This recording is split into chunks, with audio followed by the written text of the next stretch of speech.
Hello everybody, Michael here for Tactica Imperialis with a first episode in my series of Warhammer Fantasy Battles Tactics. As I said in my channel update, I can't do much for 40k Tactics at the moment because there's a new rulebook coming out. Anything I do now will be redundant because it's going to be a new edition and I need to save up for a new rulebook. So, I have the fantasy rulebook here with me and I'm going to start going through the tactics in that. And I'm going to start with one of the more tricky elements of the game. And that's magic. Now, the magic phase is quite simple, so I'll cover the magic phase quickly and then I'll go into it law by law. Depending on how long it takes me to do the first law in this video will determine how many I do per video. I'm probably going to do a video dedicated to each law for ease of reference, because sometimes you can get bogged down in trying to do too much and then running out of time. So, magic is quite easy to learn, hard to master, is the way I look at it. So to start with, you obviously need a wizard, and at the start of the magic phase you roll for winds of magic, so that's 2d6 is how many you have for the caster, and your opponent gets the highest d6 as their dispel pool. You then channel by rolling an extra dice per wizard level you have of it in your army, and on a 6 you gain a power dice or dispel dice. You then cast in the normal manner, so you roll d6 equal to however many you want to use to beat the casting value at your wizard level. And then it's cast or not cast, and then you have broken concentration. If you don't make it, you have irresistible force, you have the opportunity to dispel, and then you get to go through with the spell. And then you roll on the miscast table if that applies. And that's it, really. So I'm going to go through the 8 rulebook laws. I don't have access to army books to go through specific ones such as gut magic, which is the ogres. Oh, sorry, it's the Law of the Great Moor now. High magic, dark magic, Law of Nekhera. There are loads of laws out there, army specific. However, I'm going to focus on the 8 that are in the rulebook. And the first law in the rulebook is the Law of Fire. One of the most commonplace laws probably there is. It says here, it has its basis in powerful ranged attack spells designed to wreak massive damage on your foes. If you see your wizards as magical artillery, the Law of Fire is probably the one for you. So they're just shooting supplements, really. They have a few extra things, but they are mainly shooting supplements. Now, every law has a law attribute, which is basically something that all the spells come under the influence of. For example, in the Law of Fire's case, all spells in the Law of Fire are flaming attacks. That's a given. So that means that they cause extra damage to flammable units. I think there's something else in flaming attacks, actually. I'm sure there is. Now I'm interested, I'm going to find out. Flaming attacks. Enemies with flaming attacks cause fear in war beast, cavalry and chariots. That's not much use because it's got to be in melee.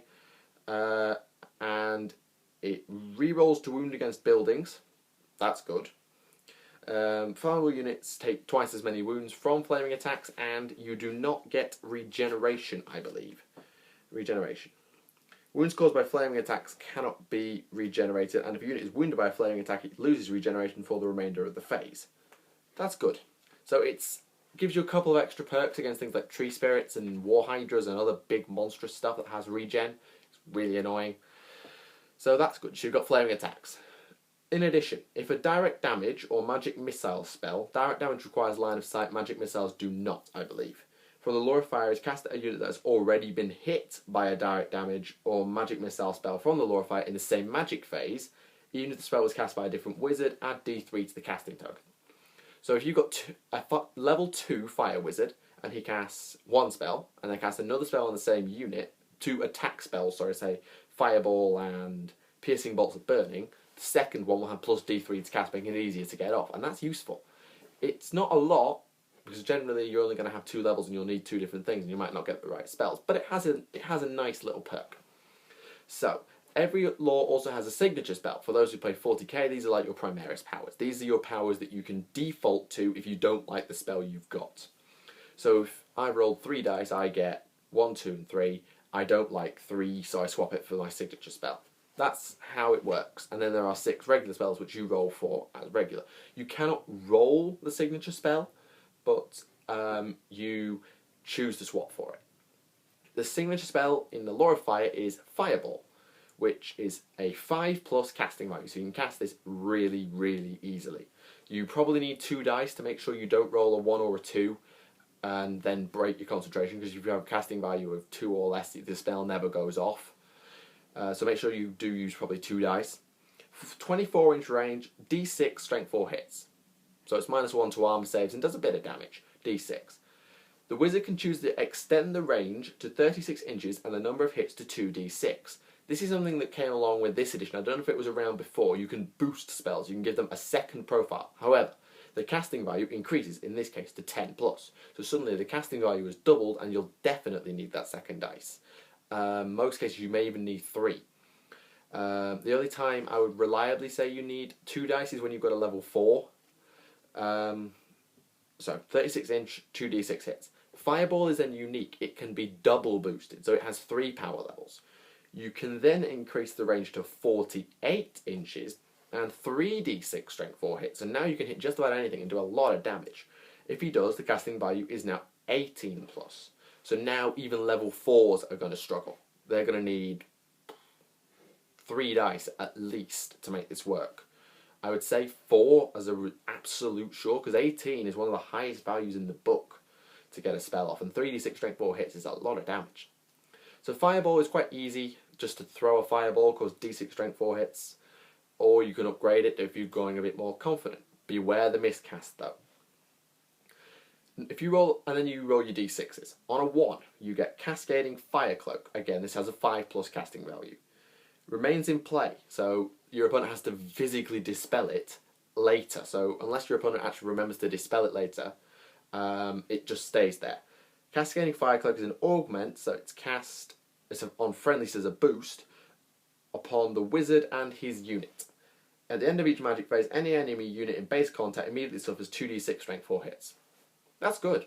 That's very good. So if you think your mage is about to go into melee, you can just quickly cast this, and then at the end of the magic phase, they're going to get hit several times, and particularly long grinding melees with hordes, you can just hide your mage out, and then just let the spell do its thing. It's just extra wounds. It won't be combat resolution wounds, but it's less attacks back. You cannot boost this. Flaming Sword of Ruin, 8 plus casting value, so slightly more difficult. Augment spell, 24-inch range. The targeted unit, which is a friendly, has a +1 bonus when rolling to wound with all shooting and close combat attacks until the start of the caster's next magic phase. So that means it lasts through your turn and through your opponent's. The target unit also counts as having both magical attacks and the flaming attack special rule. So magical attacks means they can hit ethereal units, and there's possibly other perks that go with it, and they have flaming attacks, which I've already discussed. You can extend the range to 48 inches, so if that unit is 27 inches away, think, right, I'm going to boost this. So your casting value goes to 11 plus, so you'll just need an extra dice, most likely. This would, I would say, would be on a level 2. I would say 2 dice in any case, but particularly with anything below level 3. And then if you boost it, 3 dice. The Burning Head, cast on a 10 plus, is a direct damage. Extend a straight line, 18 inches in length, within the caster's front arc. So on your square base, it's anything in that arc, basically. And it's an 18-inch straight line. Each model in the way determined as for a bouncing cannonball. This is a War Machine thing. So you have to judge, you draw the straight line on any model directly under the line, but only 1 per rank/file can be hit. So if it falls across 2 bases in 1 rank, but then bounces into another rank, you can only hit 1 of them, I think. Suffers a strength 4 hit flaming attacks. So that's not bad. Any unit that suffers 1 or more casualties must take a panic test. This is not amazing, but if it does work, then you've sent a unit packing and possibly sent units around them packing as well, because I think panic has a 6-inch radius around the unit. The wizard can choose to extend the bounce to 36 inches, so you draw a 36-inch line. This has a 13 plus casting value, and I would thoroughly recommend, if you've got the power dice spare, you go for the boost, because unless you're just sniping along a rank and taking out a line of cavalry, there's going to be units behind that you can snipe, and so I would say you boost it if you can. You don't have to, but it would help. Number 4, Piercing Bolts of Burning.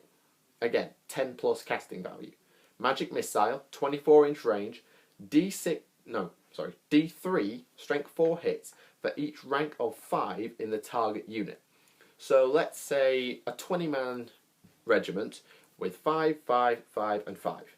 They're going to take 4d3 strength 4 hits. That's very useful. If it's a 50-man horde, they're only going to take 5d3. It doesn't increase the d6 for having 10. So for every rank of 5 or more, d3 strength 4 hits. You can choose to extend the range to 48 inches, 13 plus casting value. No need to boost. Generally, if you're going after hordes, they're not going to be shooting ones, they're going to be coming towards you anyway. So it's only on mass ranks of archers that you'd ever need to extend the range on this one. Number 5 is a hex spell, Fulminating Flame Cage, 11 plus casting value. This is actually quite an undervalued spell in my opinion. Hex spell, 24 inch range, so it can only target enemies. The target unit takes d6 strength 4 hits. That's okay. In addition, if the target unit moves for any reason, so charges, moves, I'm assuming reforms, flees, any sort of movement, every model takes a strength 4 hit and spell ends. So it puts the pressure on the opponent to not move for it, and it locks a unit in place. It's not as good as some of the other powers that do this. One in the Law of Light, for example, that does this, but it's very useful, and everybody takes a strength 4 hit if the unit tries to move. This is obviously brilliant for locking down cavalry, because cavalry don't generally have a lot of wounds to throw at charging about. Infantry can probably get away with it, particularly in hordes, it doesn't matter. But it's still going to cause a lot of casualties on those hordes, but small elite units are very risky, particularly with the modifier to armor saves. The wizard can choose to extend the range to 48 inches. If you do, 14 plus.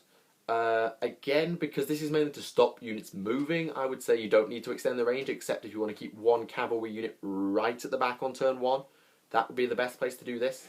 Generally 24 will suffice. And then finally, I'll learn to pronounce my words in a minute, we have Flame Storm.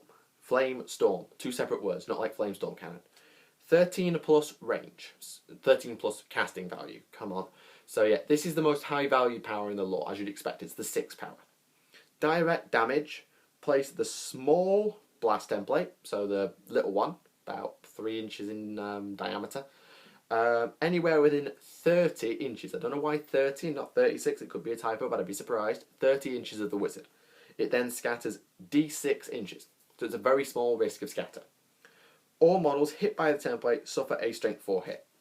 So it's a strength 4 small blast weapon with a 30-inch range. That's nice, pretty useful, I've got to say. If you choose to boost, you use the large blast template. However, the value goes up to 16 plus, making this highly risky, and the template scatters 2d6 instead of 1. So there's more risk of it actually scattering.